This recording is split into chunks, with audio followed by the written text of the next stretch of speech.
Hello nerds, gremlins, and people who only play black-red decks because therapy is way too expensive. Today we're talking about Lucius the Eternal. Smiley, creepy, and no, it's not that guy at your local LGS that still wears fedoras. Oh, points.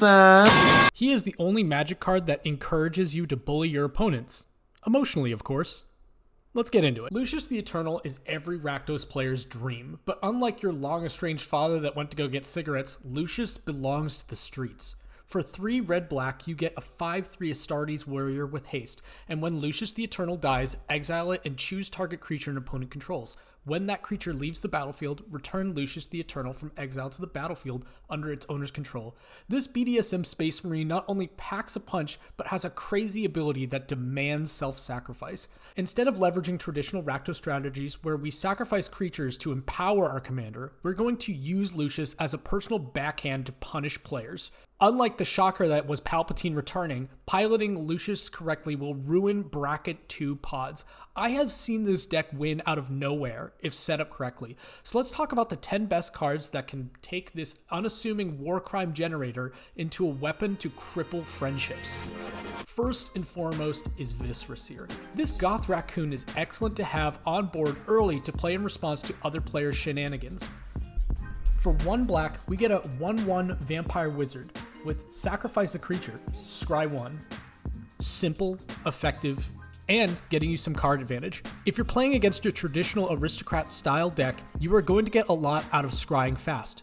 Pair that with Pawn of Ulamog, 1 colorless, 2 black for a 2/2 vampire shaman. When Pawn of Ulamog or another non-token creature you control dies, you may create a 0/1 colorless Eldrazi spawn creature token, and it has sacrifice this creature, add 1 colorless mana to your mana pool. With a mana return policy like Costco, you can be sure that you will get your value back to ramp quickly and to set up turns later. But seeking another combo piece, there's Mahadi Emporium Master, 1 colorless, 1 black, 1 red for a 3/3 Cat Devil. At the beginning of your end step, create a treasure token for each creature that died this turn.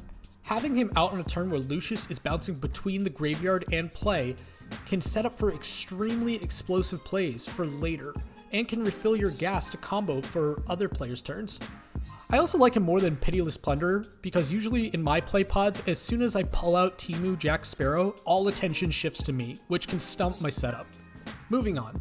Even though this is not just 1 card, it's more like a collection. They all do kind of the same thing. Because we don't usually have to pay commander tax due to Lucius's ability, we can take advantage of his death just like the IRS. Annihilating Glare, Eaten Alive, or Flare of Malice all requires that we sacrifice a creature, and with Lucius as the perfect target, we can stack his ability and target a creature an opponent controls, then use the ability from the card we just cast to kill that creature to bring Lucius back from the dead. This can lead to some serious payoffs, which we'll get to in a little bit. The important thing about Lucius is that unlike many other Rakdos-style decks that can still throw some punches when hellbent, Lucius needs to have ammo to throw around constantly. To take advantage of this, we are going to use the same strategy with targeted removal to get more cards into our hand. Village Rites and Deadly Dispute are excellent enablers for any death triggers your opponents are cooking, so that your hand stays healthy. But unlike Rings of Power, we need more. Midnight Reaper and Grim Harspecks both do the same thing.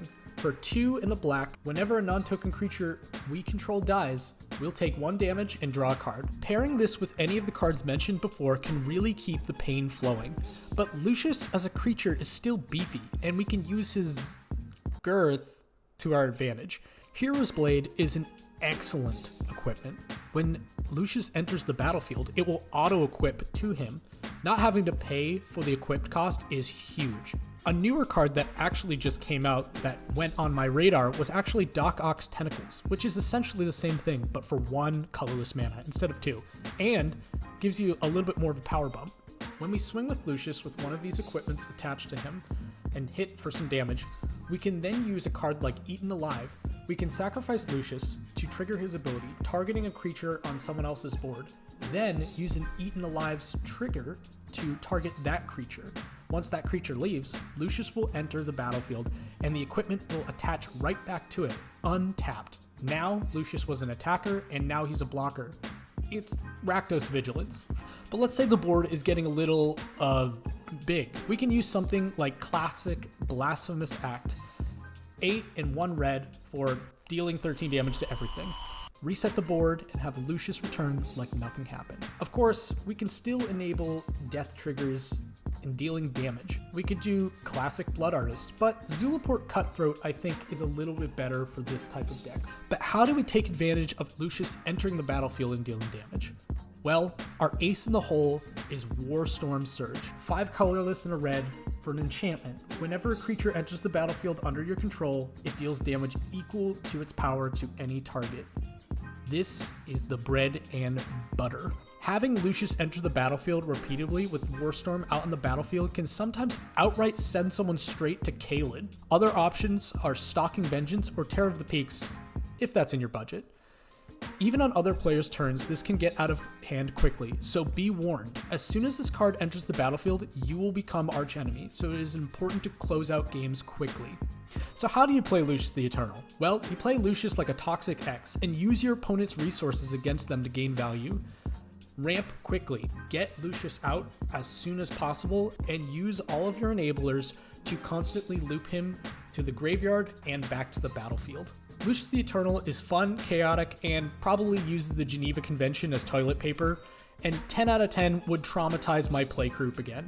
If Lucius ends up in your hands, it's probably because you made some bad decisions. Okay, bye!